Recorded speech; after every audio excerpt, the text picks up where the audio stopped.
I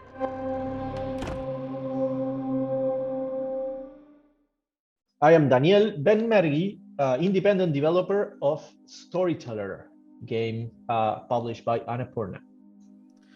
A lot of people may be seeing your game for the first time at the Annapurna Interactive Showcase. What can you tell me about Storyteller? What's the game about? This Storyteller is a puzzle game where you build stories. It's a game people haven't seen before, the kind of game people haven't played before, in which instead of watching a story or playing a story, you have to build a story plots. On each level, you're given a title, like say, make a love story or a murder, and then you have to build using characters some story that fulfills that goal. And you have the freedom to choose how you're going to do that, but you have to fulfill some pre-defined goals from the game. What inspired you to create this game? How did you come up with the concept? Well, I wanted to make a game in which instead of playing stories, you would create stories. I wanted to let people. It all started when I was, a kid, and I read fairy tale books and all that came with illustrations, and as I read those stories, I always wondered or wished I could change things in the story. Right? What would happen if this character did this other thing? What would happen if somebody warned this character that this was happening? How would have the story gone, right? So I wanted to make a game that was that, in which you have control about what happens in the story, and that gives you the opportunity to be a creator of a story in a very small environment, in a very small game. When did Annapurna Interactive first approach you about publishing your game? Well, it was the other way around, actually. I was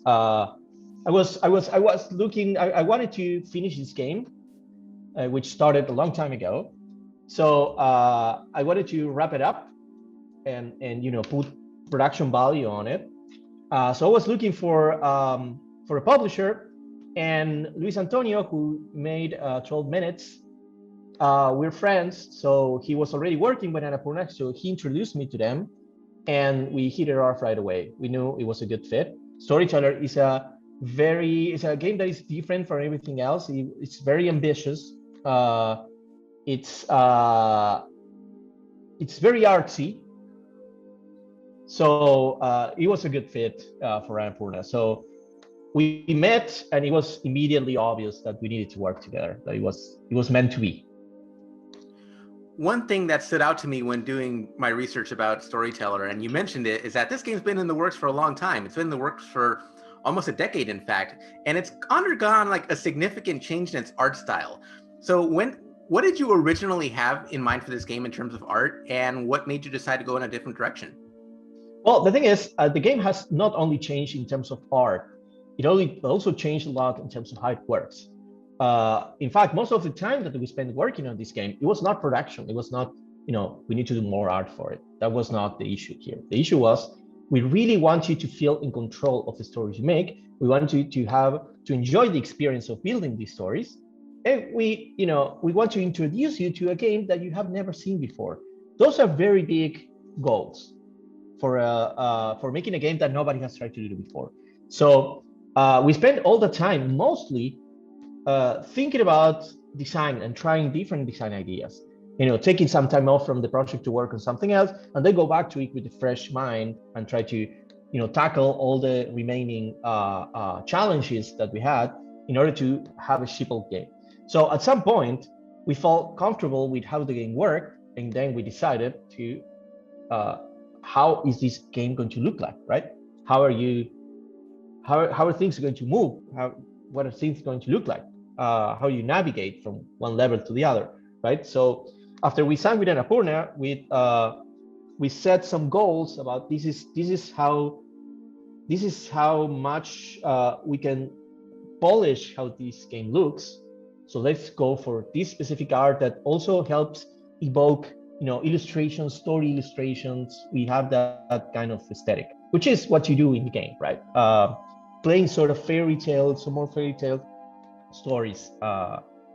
So yeah, that's how we decided to do the art for the game. But the real art, we started working when we signed with Annapurna, actually. Before that, we were just how do we make this game good, right? We need to make this game good and no compromises of the ambitions for it, right? So that's why it took so long. I mean, people often, just cut down things and, just ship it. But we're not going to ship it until we feel 100% confident about what we're doing. So how big do these puzzles get? I think I might have seen like the trailer starts with like a 2-panel puzzle and it goes to 4, it goes to 8. Like how big do these things get? I mean, the levels themselves are 6 panels at most. I mean, no more than 6 panels. But you can create pretty sophisticated stories in 6 panels. We have very many plot devices like lying and imposters and amnesia. And when you start mixing those things in with 6 panels, you can do a lot more than it seems. And there's also a thematic connection between the levels. So there's maybe they're tackling the subject of family, for example. So you start creating family relationships, and then create a conflict with those relationships.